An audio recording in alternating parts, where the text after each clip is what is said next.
because if you don't overcome your inner critic, you will always feel either so much resistance to doing something, or you will never accomplish it at all because it's just so much resistance. Hello everyone. We've got 5 weeks out. We've got 5 weeks out, and I want to give you an update what I've achieved this week and talk a little bit about negative self-talk, because I think that's even more important. I would even read that statement than the trainings and everything we do during our bikini prep. So welcome to this video, and let's jump right into it, starting from my training.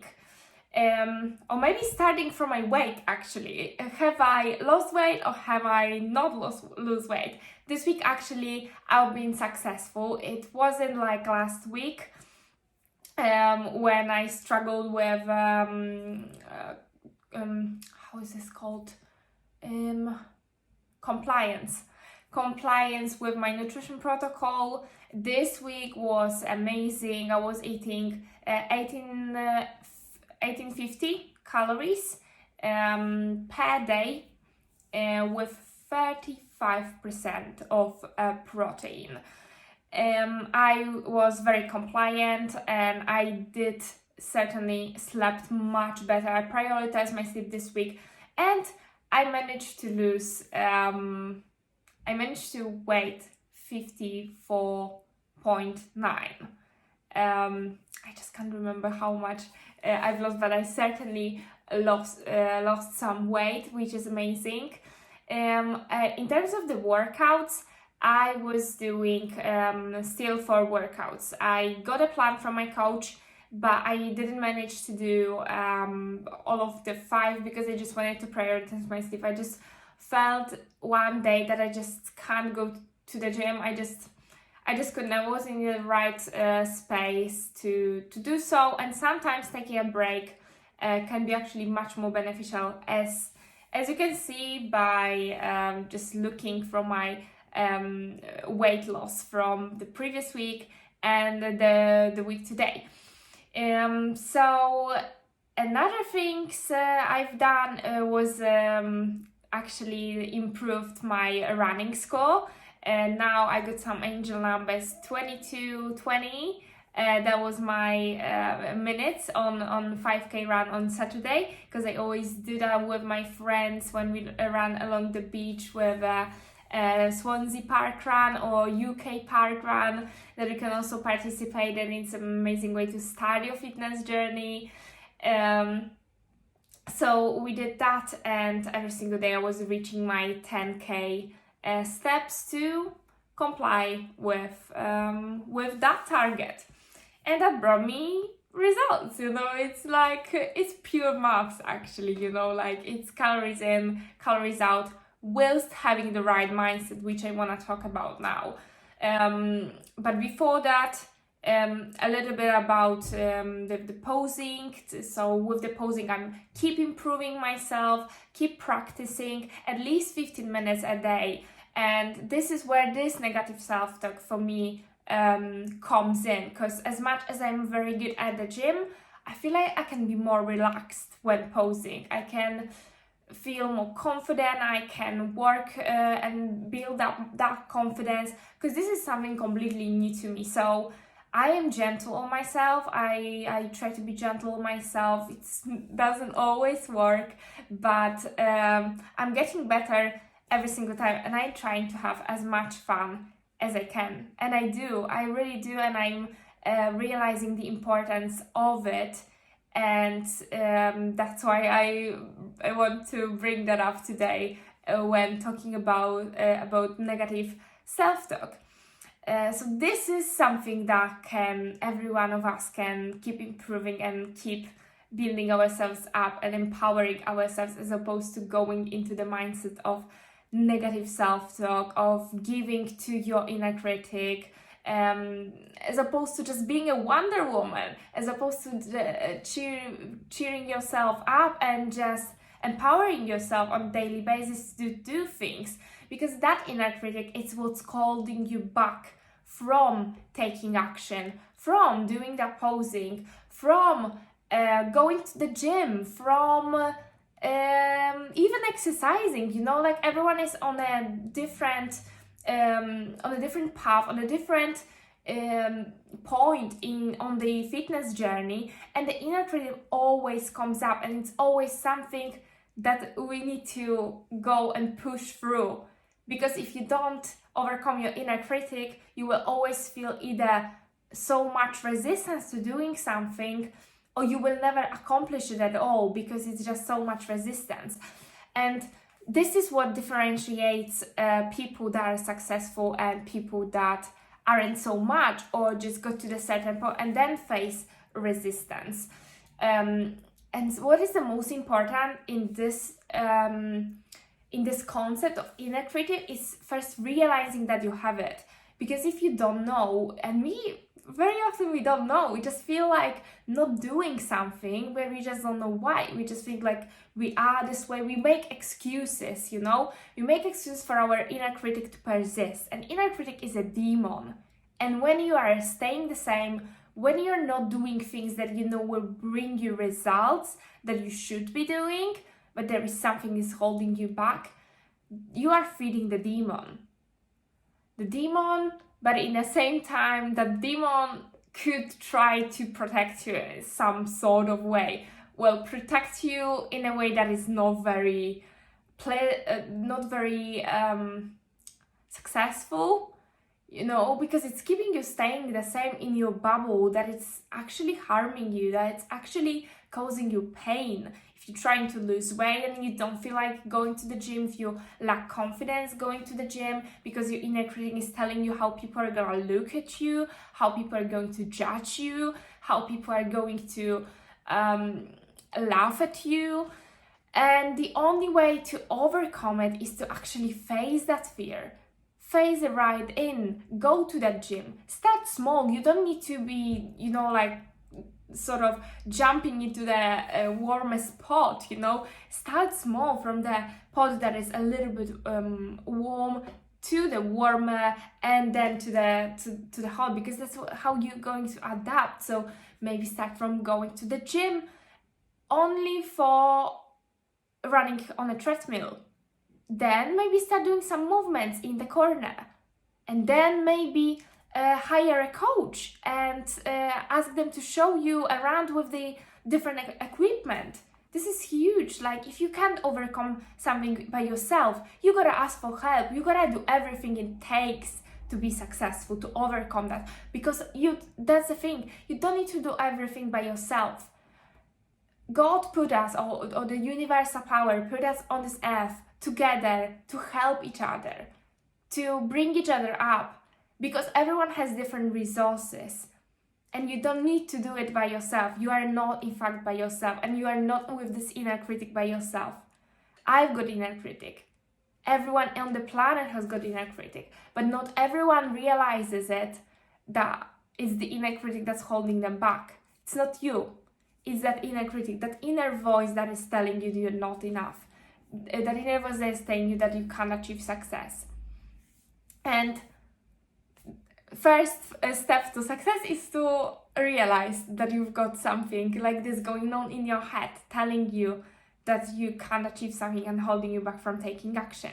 But taking action is actually starving the demon. And the more you starve the demon, the lower it becomes, the smaller it becomes. Just like with muscle.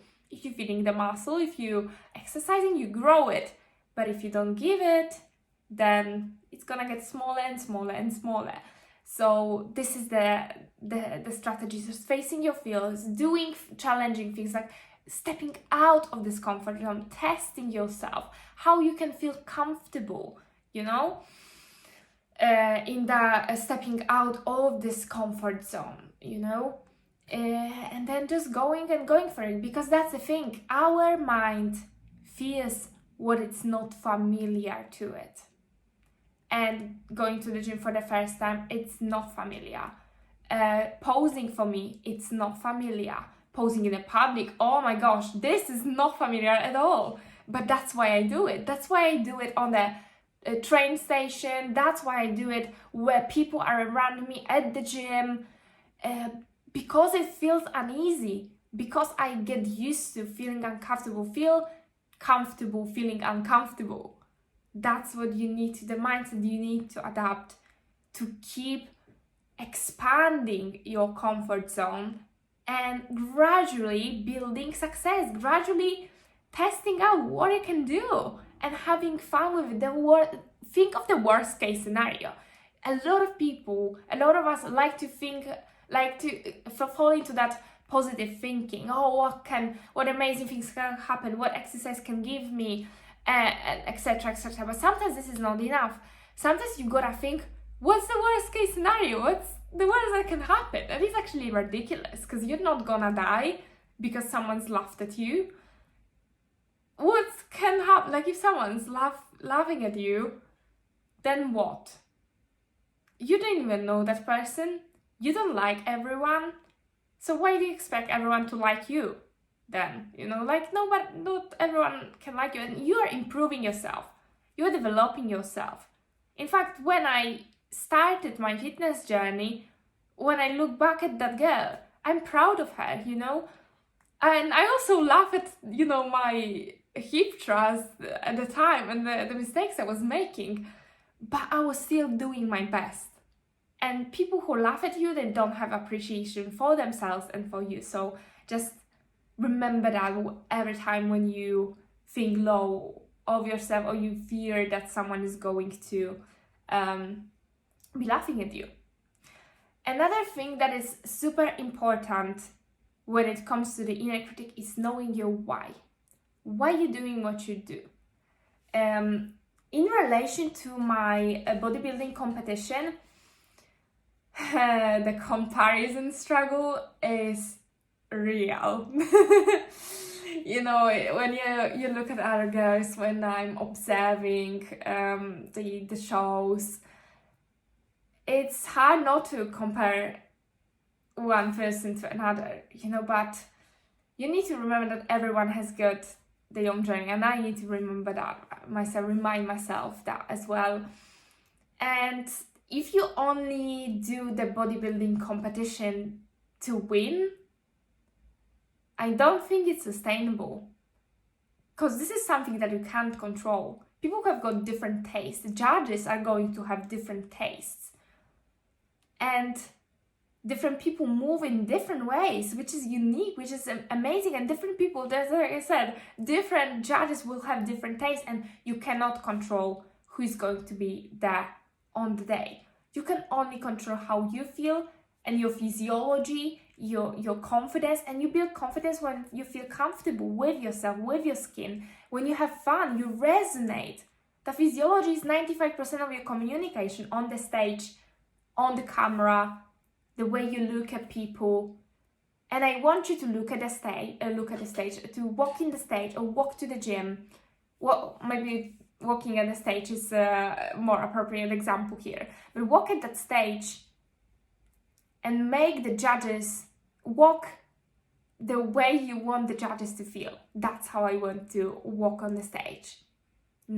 Something I need to visualize in my mind, because it's not there yet, I still keep doing that. But it's getting there. It's helping me. And I know that my end goal, it's by no means to win the show. This is not my end goal. My goal is to build the confidence on the show, to show myself, to show myself how far I've come, to create a milestone for my journey. So there is always a bigger purpose than just winning the competition. And you gotta seek that inner purpose, something that is so unique and close to your heart, something that it's only for you. You know that it's your purpose. You know that it's your why you're doing this, why you're doing this competition, why you want to lose weight. Maybe it's for your health, maybe it's for you to build that energy, to gain the focus, to show yourself what you are capable of, how much you can do, how much you can stretch, how much you can expand your potential. This is more important. How much you've grown from this experience, you know? I'm learning so many new skills, and this is building me up. This is fueling me. This is giving me the reason to wake up every single day at 4:30 o'clock, do the meal prep, keep improving. We are human beings. We need to evolve and grow continuously. And if I were to stay on the point of my journey I was at, it would be boring. I want to grow. I want different experience. I want to meet different people, to see how many people you can meet at the gym, through your fitness journey, through going and doing this bodybuilding competition. And that's how you automatically eradicate your inner critic as well. Because you're no longer giving it the power to overtake your why. Because your why is more important and much more powerful than that inner critic that is telling you, no, you need to go to sleep today, don't pose, don't do posing, don't go to the gym, don't do that hip thrust because you're going to be laughed at because you don't know how to set up your equipment. No, you know how to do it. Go take a step, go and do your best with the resources that you've got. And you will keep improving every single day, you know? And this is what I've got to say for today. Documenting my bikini competition journey is going very well, and I always keep reminding myself of that why, and that's how I consistently keeping up with the good job, and I have so much fun doing it because I've got the goal to strive for, which I'm very, very appreciative and grateful for. So guys, hope you enjoyed this video. Please, if you do, like, subscribe, and let me know if maybe in the next 2 videos we can cover something more fitness based, like my workouts or my nutrition whilst doing my bodybuilding competition. So let me know in the comments what you want to hear about, and then see you next time. Bye bye. Love you.